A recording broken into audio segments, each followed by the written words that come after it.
Hello, everyone. Welcome back. This is going to be another live event. I have here a longtime friend of mine, Mr. Matt. We met, I think the first time we had an interaction, Matt, was via the Pill Pod, wasn't it? Yeah, that would have been back in like 2021 or something like that. Yeah, forever ago. Already such a long time ago. Yeah, I know. It's like a whole pandemic and a whole Biden administration ago. Time flies when you do anything and you call it theory. Yeah, absolutely, right? Yeah, that was good, though. I mean, I actually miss being on the Pill Pod sometimes, but I remember we had I think it was a chat about communism or something like that. I'm not sure. I think probably like most of the time when I have chats with people, communism is involved. Otherwise, it's either communism, anime, or video games. Otherwise, I'm not really hooked. Yeah, it's just one of those things, have a beer, casually just bring up, the expropriation of the expropriators, right? Exactly. So for people that don't know, Matt is beyond being a very good friend and a very cool guy. He's also a dedicated and academic. He's doing research as well. And he was kind enough to send me a copy of his latest book called Liberal Socialism. And today we're going to have a conversation about this book. But before going into the book, I would like, Matt, if you don't mind, for the people that is listening for the first time, a little bit about your background. What do you study? What did you major in? Where is your field specialization? And then we can go into the book. Sure. So I'm Canadian. Right now I live in Detroit, teach at the University of Michigan. And I have kind of two areas of expertise, I guess. One of them is talking about things like liberal socialism. And then the other, more or less my day job, is I talk a lot about the political right and different permutations of reactionary thought. Right. So you have done a lot, like that part of your work is really cool. Like I read a lot of your articles because you take them seriously. Like you engage them, you go to them, you listen to them, you engage with their arguments in a very serious manner. You actually take people from the right side and reactionaries very seriously, which is interesting. What drove you into like getting close to them? Because in a way, where we're going to go when we talk about the book, and one of the things that you actually mentioned in the book is that you got hate from both sides. Yeah. And from a very Zizekian point of view, it means that you're doing something interesting, at least. When you get hate from both sides, it means there's something interesting, at least cooking. So what drove you or what brought you with this curiosity to listening to the right political side of the arguments? Well, there are a couple of different reasons. I mean, one of them is I just grew up in a really conservative small town. Once upon a time, our member of parliament was Pierre Poilievre. For those who don't follow Canadian politics, he is the leader of the Conservative Party of Canada, although he lost his seat where I grew up. So that was kind of nice to see. So I just always was kind of surrounded by conservative ideas and always kind of had to take them seriously. Then, of course, there was 2016, a little guy called Donald Trump that a few people might have heard of, was elected to the White House. And that led me to crack open my old copies of Reflections on the Revolution in France and a couple of other books by Joseph de Maistre and all the other gang, and to try to figure out a little bit more about what was going on. And then I guess the last reason that I started taking the right wing seriously was there's just not really an awful lot of left takes on right wing philosophy. I mean, that's changing quite a bit. My good friend Larry Allen Busk, who's a phenomenal Marxist thinker, actually wrote a really good book recently called The Right Wing Mirror of Critical Theory, if people get a chance to read it.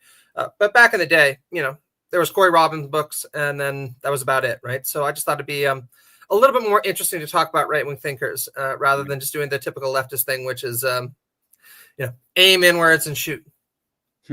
Yeah, it makes a lot of sense. So moving into the closer to the book, Matt. I know, like, there's a lot of the authors that you mentioned in the book. I discovered them following you, like for example, Rawls and some other thinkers, which have very elegant and very interesting points of view.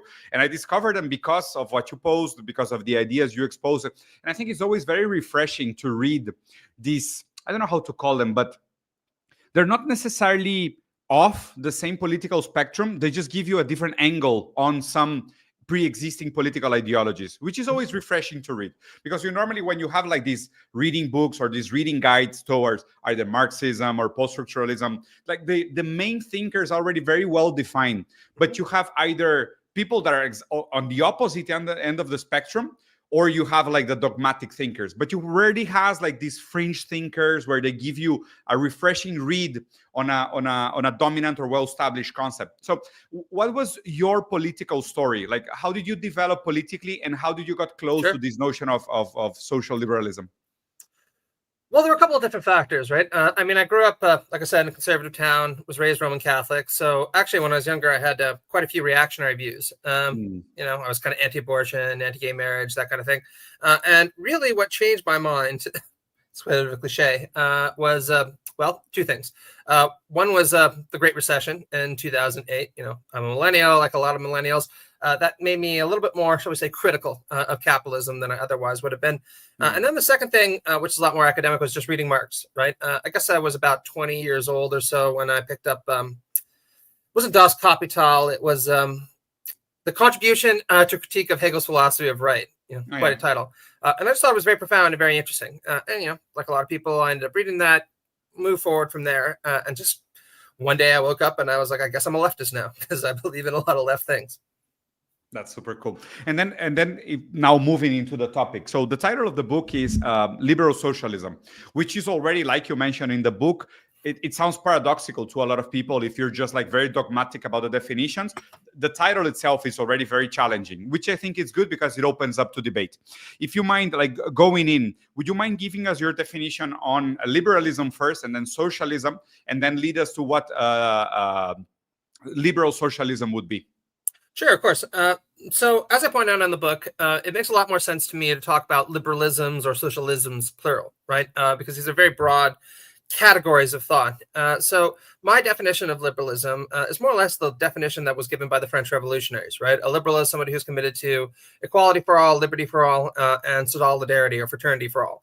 Now, of course, many liberals have interpreted that in a very bourgeois, pro-capitalist way. Ludwig von Mises is in many respects the kind of, yeah, exactly, kind of the villain of the book, right? And for von Mises, liberty and equality for all just means legal equality, and freedom means private ownership of the means of production, essentially, right? And all the other demands of liberalism flow from that. But as I point out in the book, there are a lot of liberals that have interpreted liberty, equality, and fraternity for all in a much more clearly socialist way, including all the liberal socialists that I talk about. So liberal socialism, by and large, is a species of liberalism and socialism that's committed to the realization of economic democracy within a liberal democratic system that respects individual rights, but not an expansive right to private ownership of the means of production. That's really very crucial. Cool. And then would you mind like giving your definition of socialism by itself? Because I understand, like you explained, when you talk about liberalism, you talk about liberalisms, and I agree. There's several different readings about what liberalism could mean.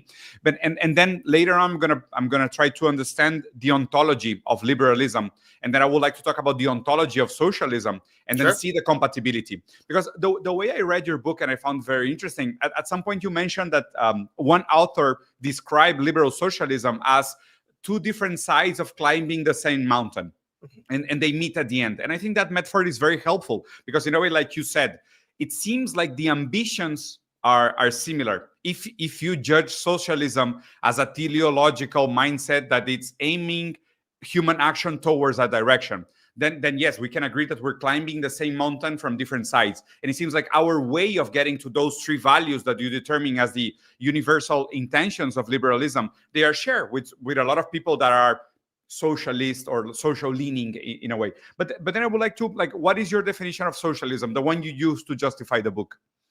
Sure. Well, my definition of socialism, very briefly, is social or democratic ownership of the means of production, right? Democratic.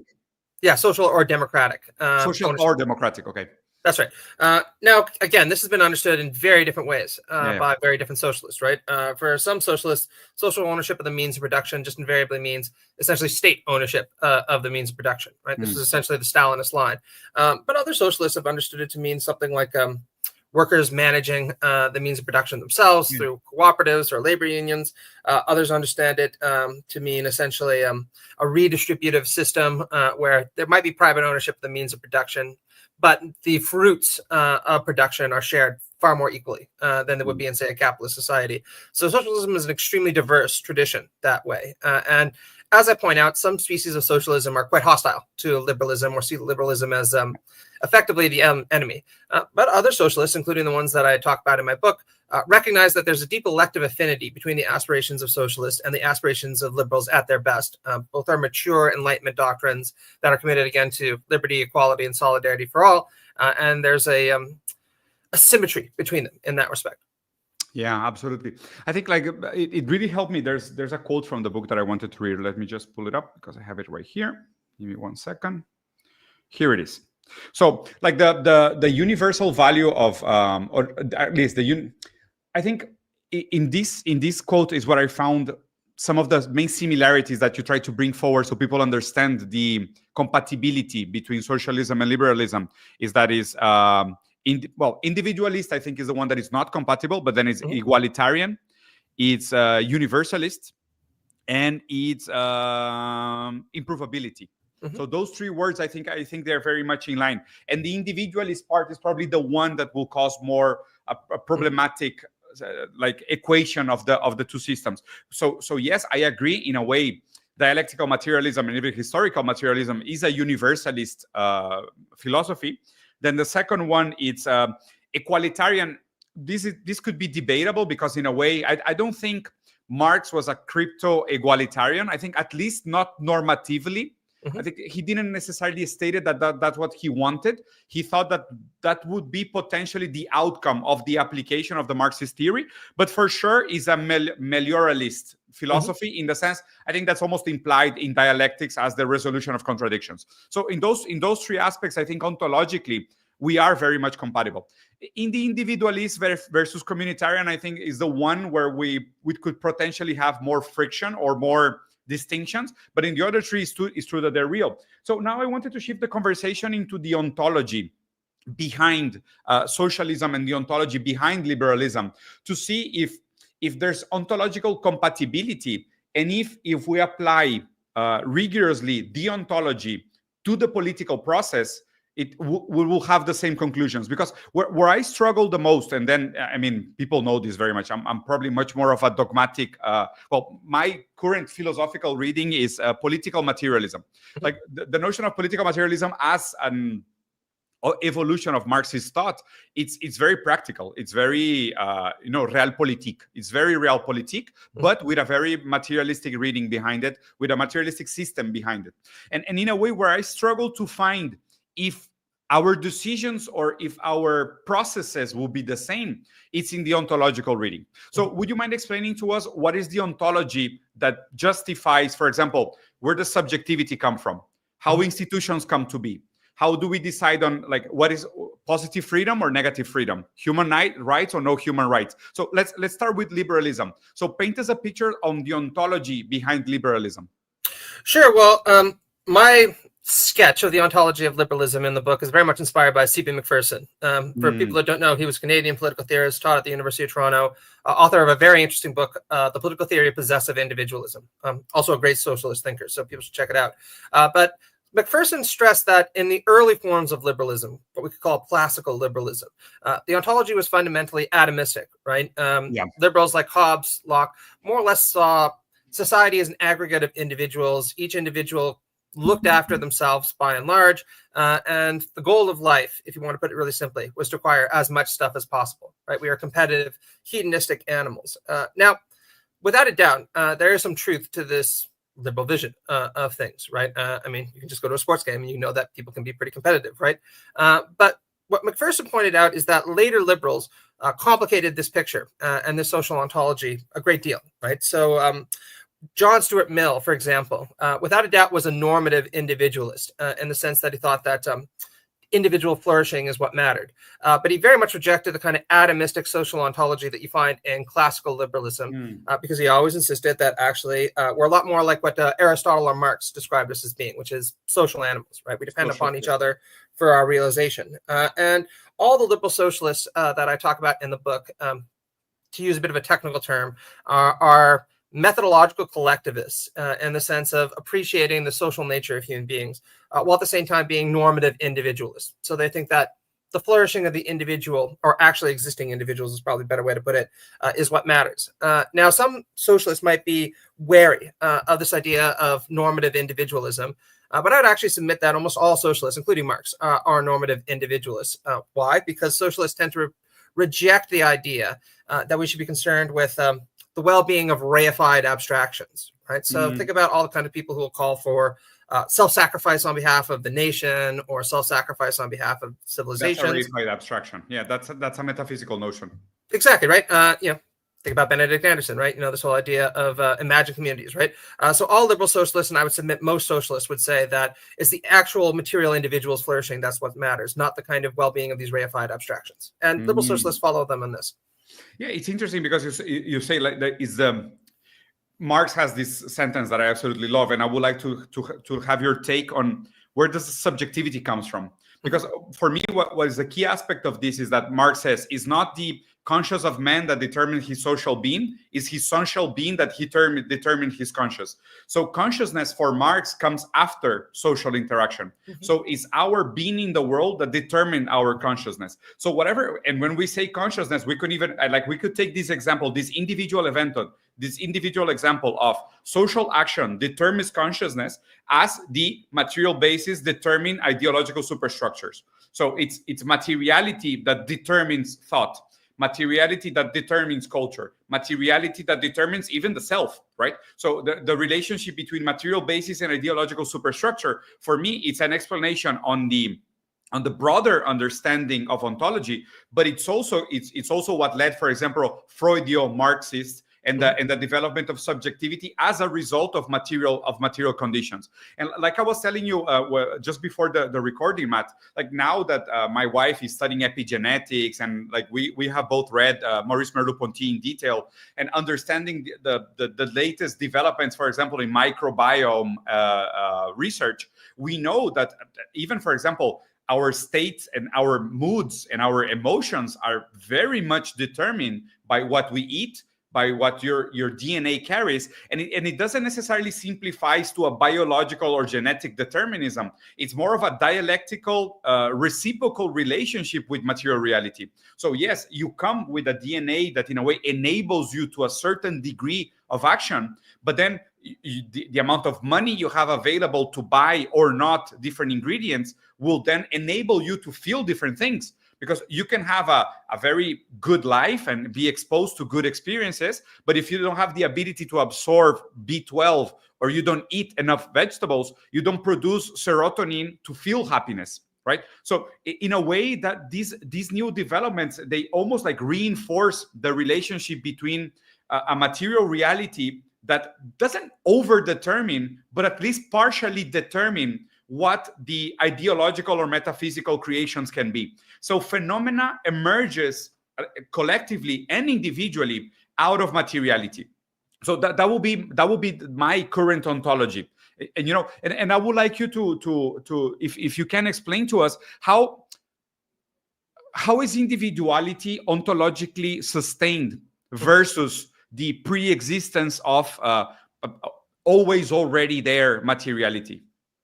Yeah, it's a great question. So I adopt what G.A. Cohn referred to as a kind of restricted materialist position, which is to say that I think that dialectical materialism is by and large the best social methodology we have available for an understanding of history and an understanding of the society. And I think that that's more or less the kind of viewpoint that Marx himself adopted, right? So there's a gigantic debate about this in the literature, and many people have accused Marx of being an economic determinist or a materialist reductionist. Engels always insisted, look, we are not materialist reductionists, and I think that in the sense that we think that everything is about economics or everything is about material reality. We just foregrounded the importance of economics and material reality because so many people insisted that it was unimportant, particularly idealist conservatives. And the reason why I think that this is important for our socialist politics is, and this is a point that Terry Eagleton makes in his book on materialism, an emphasis on materialism I think inherently has a kind of egalitarian quality to it. So you were talking about equality before. There is no doubt that Marx would be wary of normative appeals to things like equality. In fact, he's quite critical of that. Normative appeals, exactly. And I want people to actually make this decision because what Matt said was really important. There's a Kantian distinction between normative and positive definitions. And I think, according to me, and this is probably something we can discuss, and sorry for the interruption, but the worst Marxist readings are normative. The best Marxist readings are positive, in the sense that we should really aim to read Marxism positively, not normatively. Understanding that Marx truly and clearly stated the relationship between material conditions and super ideological structures. And every reading is already metaphysical. So we have to be very wary of that distinction. And sorry for the interruption, Matt. Oh, no, absolutely, right.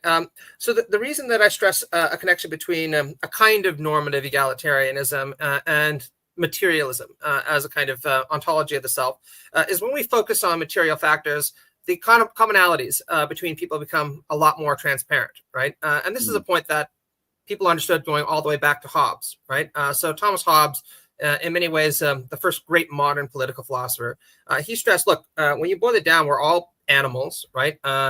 We follow certain kinds of mechanistic functions. We all eat the same, we all drink the same, and we all have more or less the same kind of biological inclinations and drives, right? And Marx picks this up, right? And he uses materialism in that sense as a kind of weapon against those who want to argue for abstract forms of hierarchy by insisting, no, fundamentally, any kinds of authority structures that exist emerge as a result of social practices. Yeah, exactly. They're contingent. Yeah. Which exactly, right? Which means that they're contingent, right? But, from a kind of sufficiently scientific standpoint, there's no reason to suppose that the well-being of King Louis XVI matters any more than the well-being of the peasants that he purports to rule. Yeah, absolutely. So tell me because this is like my point of content toward the political philosophy, if we can say that, Matt, is that let's go into praxis. Okay, sure. So like and I think it was great that we set up the ontological basis. We discussed a little bit about the compatibility. So let's go into praxis. So how will this look, and how will the practice of liberal socialism will get us closer to this supposedly shared goal that we have? Like what would the praxis look like? Sure. Well, I don't talk a great deal about praxis in the book, largely because it is a political theoretical text. But the examples that I usually point to when people ask me are the Nordic states, albeit a kind of radicalized. Exactly, albeit a kind of radicalized version of them. Now, some socialists push back against this, obviously, insisting that actually Scandinavian or Nordic social democracy is an authentic socialism. And I'd be the first to admit that the model has its limitations. But I also point out that if you're trying to get to Mars, then you don't sit there and say that, well, every rocket ship so far has only gotten to the moon, so we're going to have to design a new rocket ship from scratch. You sit there and you try to build upon what's worked, and then you try to go further. And one of the things that's characteristic of the Nordic states is exactly what I described as liberal socialism, right? A commitment to political democracy. Exactly, right? And a mayorist approach to resolving social programs. And it's so important to note that in some respects, the Nordic model can be very radical, right? Olof Palme, the prime minister of Sweden in the 1970s, used to pride himself on saying things like, we are more socialist here in Sweden than most of the other countries that have called themselves socialist, right? In terms of provisioning for everyone's needs, a strong commitment to social solidarity, extremely robust unionization rates, right? As high as 70, 80% in some contexts. And there are also aspects of the model that can be radicalized even further, right? So some of your listeners might be familiar with the Meidner proposal. So Meidner was a socialist economist, part of the Swedish Social Democratic Party. And what he proposed was essentially transferring the means of production to workers by essentially giving labor unions stock in the companies that they worked in. And over time, they would come to be majority shareholders in the companies. And the idea was that essentially this means social ownership of the means of production or worker ownership of the means of production, but carried out without the need for violent revolution. So I think that there's a lot of good things about Nordic social democracy, or the Scandinavian variant of socialism, as the historian Sejersted puts it. Now, that's not to say that it's perfect. Like I said, there are criticisms that we can label against it.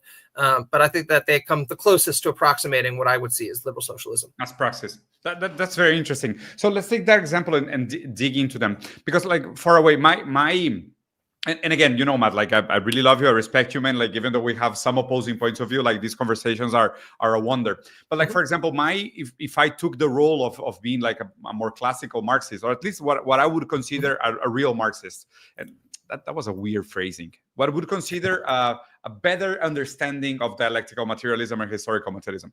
I would say that, yes, of course. But then again, what is the similarities between the historical processes of Nordic countries and the historical processes of the global South? Because where we need urgently a ameliorment of our political systems is probably not in Europe and England and like where you guys are working.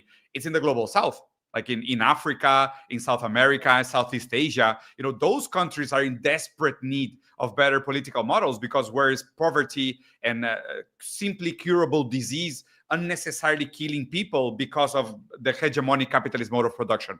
And when we go to those places and you try to compare their historical formation to the Nordic countries, is where clear differences emerge. And in a way, you can see that the Nordic countries are able to provide these levels of dignity, quality of life, and trust in institutions, and even the social formations, because that for centuries they had stuff like King Leopold, like destroying Africa and pillaging the global south, and the accumulated richness, and the fact that their countries have 30 million people and a ton of oil and rare minerals. In a way, it helps. Materially, it helps. It simplifies the process of creating these socialist direction that you mentioned, because I would agree with you. Like, probably they're not perfect socialism, not by any stretch of the mean, but they're probably much better than neoliberal hellholes like many of the developed countries that we see nowadays. But then when I try to see it, and I'm like being strong, like an like steel argument of it, like, yeah, why don't we try to apply Nordic socialist direction to our politics in the global south? And I say, man, like, we're nothing alike. Like, historically, we're nothing alike. And the current state of our corrupt institutions, I don't see the in-between steps to get there without the history of exploitation, dominance, and feudalism that they have. We didn't have that. So how would you respond to these difficulties in historical conditions? Well, I think this is where we need to be sufficiently Marxist to recognize that context does matter, right? You can't just yes. You can't just kind of blindly take a model and apply it to a country with a very different history and a very different set of circumstances, right? Nonetheless, I don't think that there's anything wrong with looking at what has worked and trying to take the best lessons that you can from what's worked and apply it wherever it is that you can. So just to kind of give a couple of examples, right? You kind of mentioned high trust, et cetera, et cetera. Well, a lot of people have commented on the Nordic model, have stressed that it works because the societies are high trust, which means that people have an intrinsic sense of solidarity towards one another. That's actually not the case if you look at historically how the model developed, right? In the 19th century, Sweden, Norway, Denmark were some of the most unequal societies in the world. They were absolutely riven by class conflict. And actually implementing these forms of Scandinavian socialism was what built these kinds of high trust sensibilities, right? Exactly, right? So when people say, well, I need to have high trust to have socialism or Scandinavian socialism, I would actually say what you need is Scandinavian socialism in order to have high levels of trust, right? Absolutely. And you see, this is very Marxist, because it's material conditions that determine ideological superstructures. Like, you first make the change in the relationships of power, and then trust will emerge. It's not by building trust that then you can change institutions. It's the other way around. Yeah, that's exactly right. So Kjell Osterberg, who wrote a very good book for Berso recently on Swedish social democracy, points out that actually intrinsically and culturally, Swedes tend to be pretty individualistic, in the sense that, if you go to someone's house in Sweden, they're not necessarily going to serve you a meal. The same way, if you go to any household in Mexico, not only are you going to get a meal, they're going to be asked. Yeah, exactly. Yeah, you're going to put on 20 pounds before you get out the door, right? But by implementing social democratic and socialist reformism, what happened was people became vested in success of everyone else because, in a very real sense, the free development of each individual became dependent upon the free development of everyone else, right? Very Hegelian. Exactly. Hegelian. So I think that there are a lot of lessons that one can draw from this model in terms of implementing successful liberal socialism. Now, saying that, again, context really does matter. And I don't think that you can just decide to do Oslo in Dubai, in Sao Paulo, for example. But nonetheless, there are other kinds of examples that we can point to that kind of gesture, I think, in the right direction. So just to give one very briefly, in Kerala, there is a highly democratic communist party that is successfully. India, right? That's a region of India, right? Yeah. That's right. Yes, it's a province in India, actually one of the most prosperous provinces in India right now. The most prosperous. Exactly right, because they have a communist government. And one of the things that they did that was extremely innovative, not the most exciting, but extremely innovative, was increase the number of girls that go to school. Now, how did they do this? Well, one of the ways that they did this is by saying, look, if you send your daughter to school, then we're going to give her a free lunch. automatically, right? And for a lot of people in India, that really matters, right? That's a huge expense that you're spared day in and day out. So the number of women who went to school increased. A lot of them got jobs in the tech sector. So you simultaneously were able to achieve a higher level of gender equality and also lay the foundation for higher material prosperity in the future. And again, this just goes to demonstrate that good socialist or communist policies that are well thought through and implemented by a capable government can really make a material difference in people's lives. And if you wanted to do something like the Scandinavian model in the third world, that might be a good place to also look because it's an example of a very, very well-tailored policy that's really made a tangible difference in the lives of very poor people. I understand. I think I understand something now that I didn't understand reading the book. I haven't finished the book, so people know this. Full disclosure, I read like 70% yesterday on the plane. I'm going to finish it after this conversation. But I think I understood something now with this example, which was very illustrative, Matt. So if I'm understanding is we are, positively speaking, in a liberal model. Like we mostly live under liberalism. Liberal institutions, liberal democratic trust, like ideology, dominant ideology is mainly liberal. So it's applying Marxist or materialist public policy under liberal institutions that will lead to some of these improvements. Does it make sense? Yeah, absolutely. And I mean, one of the things that I point out in the book is there's this proclivity on the part of some vulgar Marxists, is the only way to describe it, to just dismiss things like bourgeois rights and bourgeois institutions and say totally they're worthless, nothing to do there. Exactly, right. They're only committed to formal freedom. There's no reason to be concerned about them. Well, if you actually go and read Marx carefully, that's not at all what he said, right? I mean, he was very, very clear that the bourgeoisie was the most revolutionary class in world history, that a lot of the institutions that it had built, so far, exactly, that a lot of the institutions that it built were a major improvement on what existed in a feudal society. And as late as the Critique of the Gotha program, he points out that there's this very utopian and anti-materialist form of socialism that just assumes that what we're going to do is essentially year one it, right? That there'll be this millenarian break with liberalism. And then everything will be... Man, fucking Trotskyists. I hate them. Yeah, exactly, right? The Puritans are the worst, but sorry, go. No, totally, right? And Marx is very emphatic about the fact that that's nonsense, right? If you're a materialist and historicist, then you have to recognize that any socialist society that emerges is going to be, to use his terminology, stamped with many features of bourgeois society. And he thought that that was entirely not only predictable, but fine, right? It's only going to be over a long enough time scale where we develop the means of production sufficiently that we might be able to move towards a society that kind of strips away all aspects of bourgeois right and bourgeois institutions and ascribes upon its banners from each according to his ability to each according to his needs. Yeah, I love these readings. I gave this example. This was one of the responses I gave to Jackson Hickel, in the sense that when we talk about the history of capitalism, we're talking about almost like 6 centuries of history, like give or take, depending exactly on how you measure it. But the first centuries of capitalism were a fucking disaster. Like it was all hybrid formations, still kind of pseudo-feudal and like overcoming here and there. It's kind of weird to say exactly when it started, when it became true capitalism, if it ever became true capitalism, if we talk about it normatively, or if it was just like our ability to describe the phenomenon, like you said in the book, being post-Victorian, like Wittgensteinian, it's kind of weird to have a relationship between the real, the symbolic, the imaginary. Like what are we describing? How much can we describe it after it comes, and how much we can relate to it? So in that sense, when we talk about the history of Marxism, socialism, and communism, we have a century and a half at most. The oldest communist party in the world is now the Chinese Communist Party, and they just turned 100 years. And we're just seeing what is being done in China. But and then again, when we talk about any type of socialisms, we do have to be historical and we have to be dialectic. Like they will fail for sure many times. But every one of those failures, they either teach us something or is an improvement versus the anterior mode. And of course, there's going to be a resistance. There's a sentence that I adore. I got this from, I'm going to recommend you a book from this guy. He said, I want to overcome that which I deny at its highest point.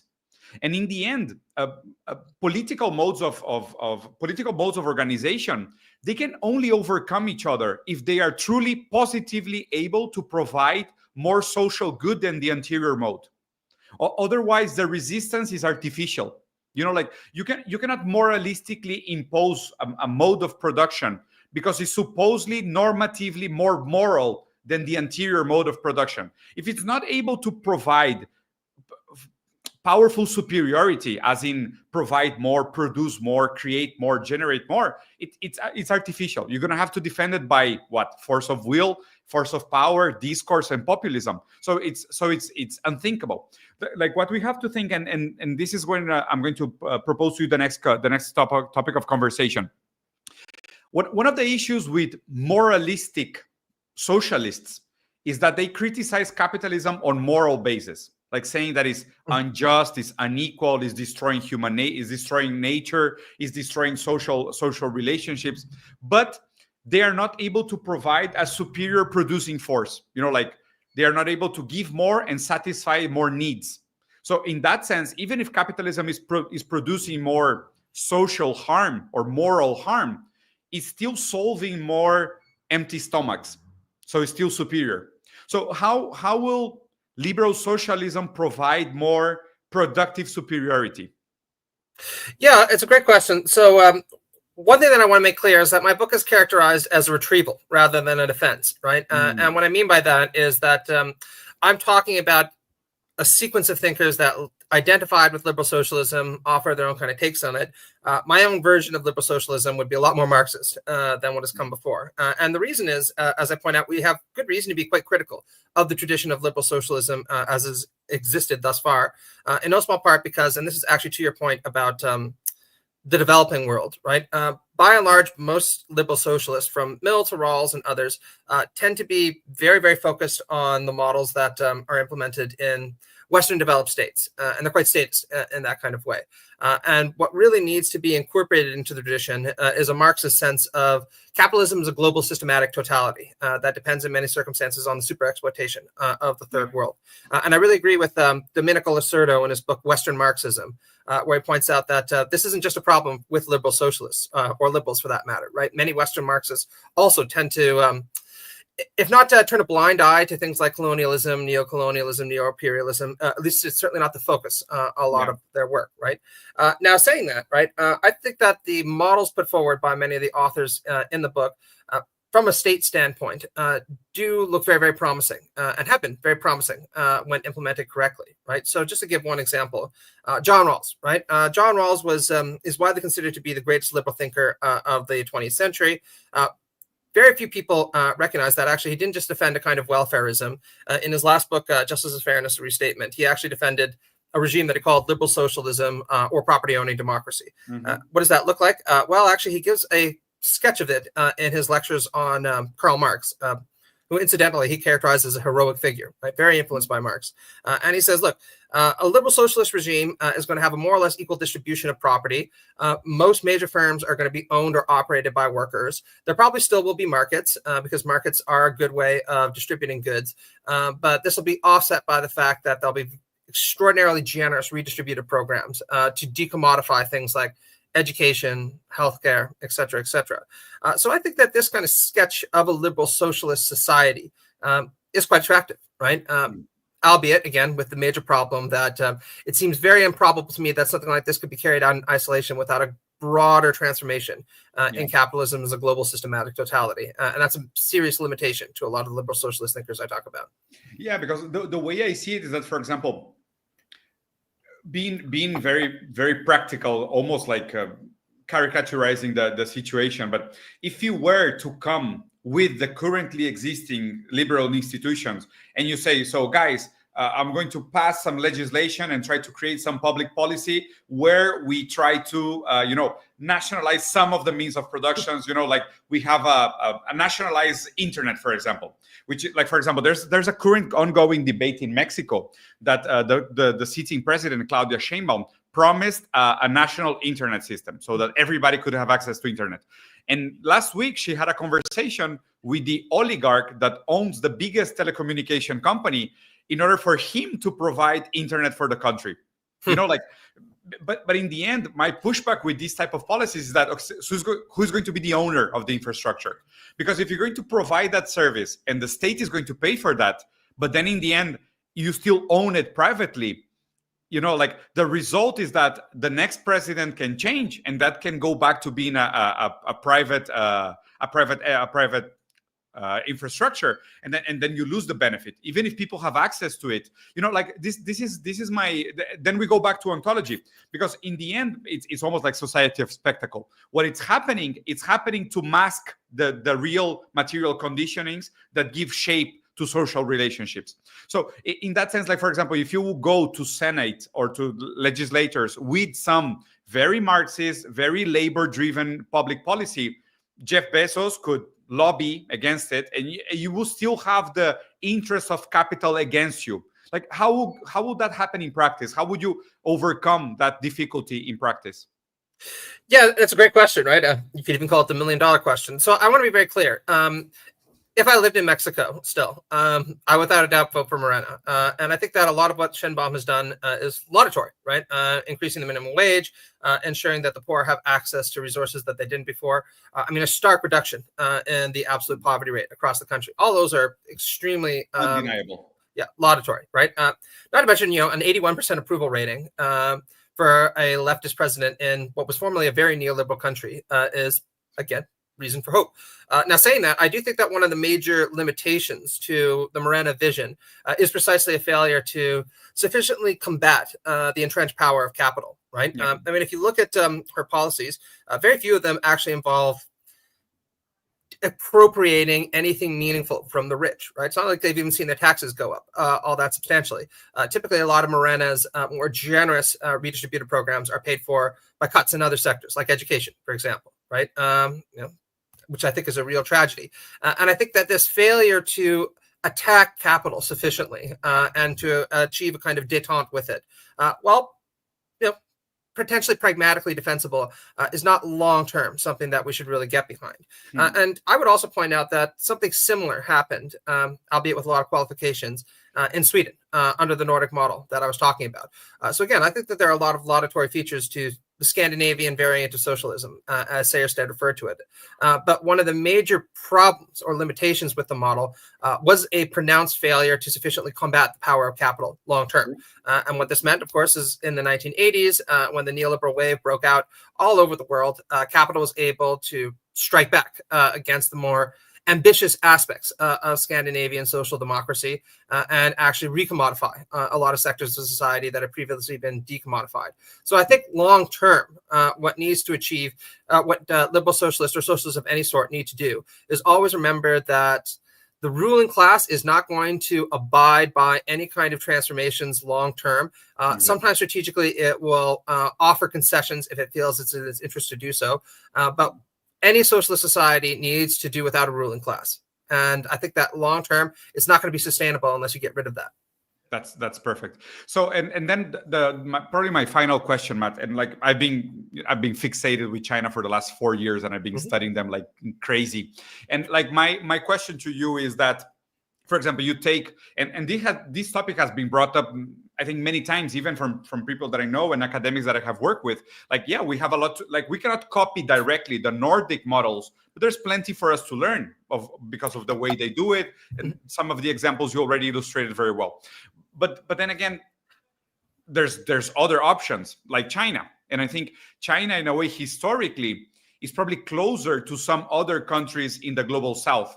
As if we were to say, probably the Nordic model, it's closest to some other Nordic countries that could do the migration towards a more socialist liberalism or more liberal socialism. But then in the global South, probably our material conditions and our historical conditions are much closer to China. And also, we have to say it, the result of what we're seeing in terms of real development for the quality of life of the working class is being astronomically higher in China than in any other country in the world. They got like 700 million people out of poverty in 50 years. But then I would like to take your reading on how do you see the Chinese model?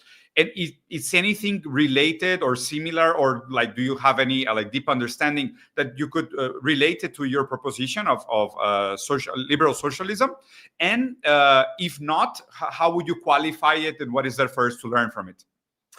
Yeah, well, I mean, that's enormously complicated, in part because China is an enormously complicated country, right? And it's also worth noting that in some respects, it makes more sense to talk about China's rather than just a singular China, right? Because even though, of course, the Chinese model of development has been really pushed by the Communist Party, different regions of the country have different kinds of economic systems that the Chinese communists have experimented with, right? And some have been more successful than others. So I would say that, without a doubt, lifting 700 million people out of poverty is extremely laudatory, right? How could it not be? And to do so in 50 years is, in some senses, It's insane. Yeah.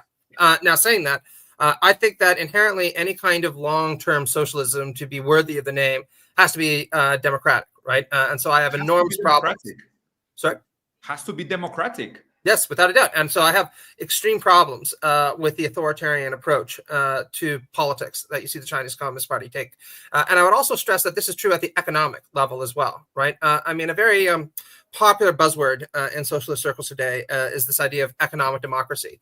But I don't think it's just a buzzword, right? I think that achieving genuine socialism means that workers need to be empowered in a way that they weren't under a capitalist system. And I just don't see any kind of plausible evidence to suggest that that's occurring in China, right? If anything, the Chinese are extremely hostile to things like high levels of unionization, right? Particularly in some of the more developed regions in the south of the country around places like Shanghai. And so I think that, if anything, I would like to see China democratized politically, and I would absolutely like to see an extension of democratic principles into the workplace in a way that hasn't occurred in any country, including China. Very, very Dr. Wolf. Yeah. Okay. So here's the issue. Like, and this is where I knew we were gonna have the big difference. Like, I'm very much anti-democratically, contingently. What do I mean by this? At least in the global south, I don't think democracy is possible without sovereignty because of currently existing hegemonic still imperialism. Like, because of the US, it's very hard for the rest of the world to be democratic. Because when you have a democracy without sovereignty, democracy becomes a backdoor for external influence. And this is not even a moral claim. This is a very measurable, very real, very painful, true claim, truism for the way democracies work, at least in the global south. Like this, we know. How many coups d'etats has the US led in the global south? Like 100. It's fucking insane. Like, every time we vote slightly left of Nazis, like we get a coup d'etat. This is a pain in the ass. So I do just want to say, one of the funnest experiences I ever had was actually when I was teaching at Tec de Monterrey in Mexico City. And we were talking about the 2016 American election, because it was, citizenship and democracy was the name of the class. And a bunch of my students rolled their eyes. I'm like, what are you rolling your eyes at? And they're like, well, we really think it's kind of funny that Americans get so pissed off when Russians interfere with their elections, right? Because all of a sudden, oh, well, the sacredness of an election, nobody could possibly interfere with that. Anyway. Yeah, exactly. That's the issue. Like, that's the core subject for me. Like, I don't think we can aspire to any democracy unless we have autonomy and sovereignty first, because otherwise we're too weak. Like, elections are too expensive, and the money is accumulated in the global north in such astronomical amounts that there's no way true, original, organic, democratic organization can compete with billions of dollars. And especially with the manipulation going on in social media and the private interest of social media, it's almost impossible to have a fair election where the real will of the people is represented, where you're fighting against Canadian mining companies that are willing to invest $400 million in a candidate. Like, there's no way you can overcome that and actually create I'm going to appeal to reason and convince people that they have to vote for their interests. It's like,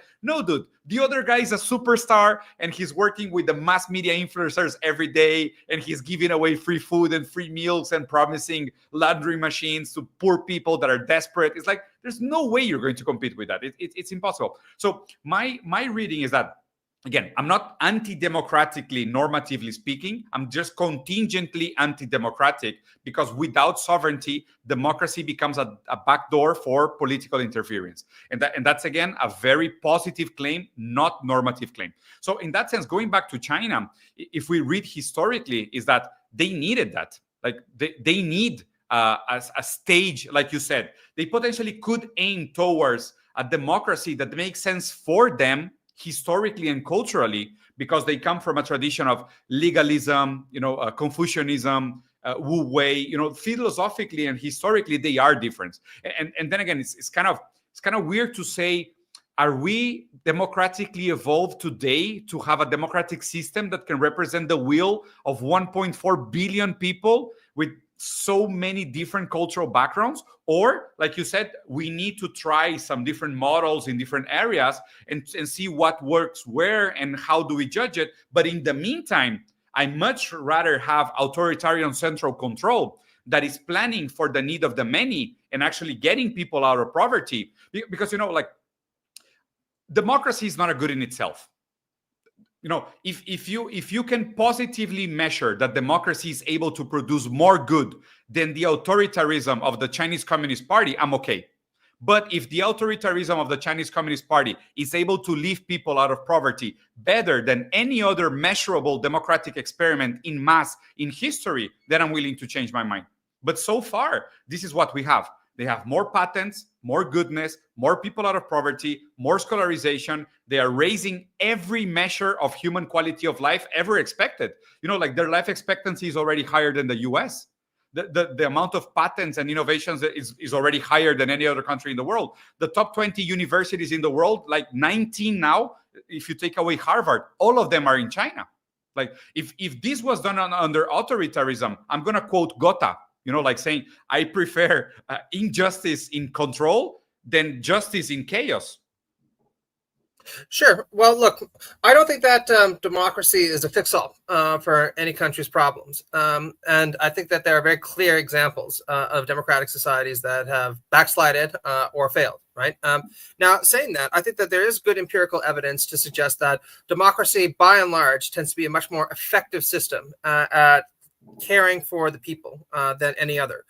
Just to give one example, Amartya Sen, who's an Indian... Which one? Amartya Sen. Okay. Yeah, he's an Indian American economist, teaches at Harvard University. He won a Nobel Prize for a pioneering study where he pointed out that unambiguously, the largest predictor of whether or not a country had a famine or not was whether it was a democratic society. And that's because authoritarian regimes were far more prone to famine than democratic societies. The reason being... It's not because of US interference? Well, I mean, sometimes, yes.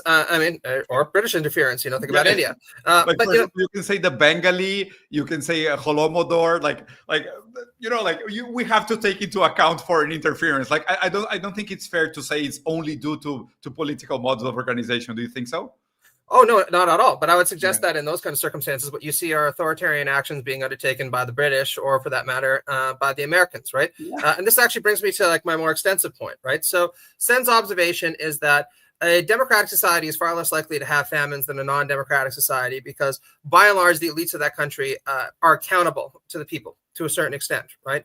And that's because democracy isn't just a decision-making procedure. It's also about a redistribution of power, which is why leftists have fought so hard for it for such a long time. And to the point about the United States, I absolutely agree with you, right? The United States has behaved in a transparently imperialist way towards much of the rest of the world. But I would suggest that if you actually look at opinion polls, by and large, most Americans don't like their government any more than most people in the third world. Absolutely, yeah.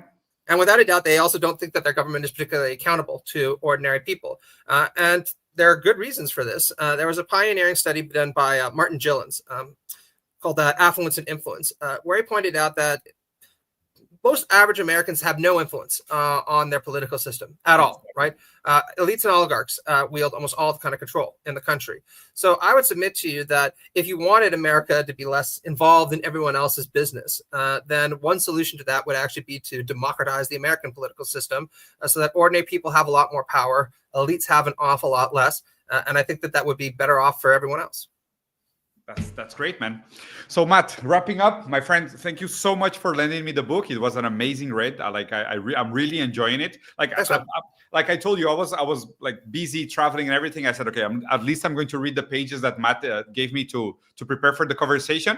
And they went like super quickly, breezily. It's a very, very cool reading. Like you're very good with examples. Like it's like speaking to you. It's a wonder. I really enjoyed the book. I'm probably going to finish it very soon.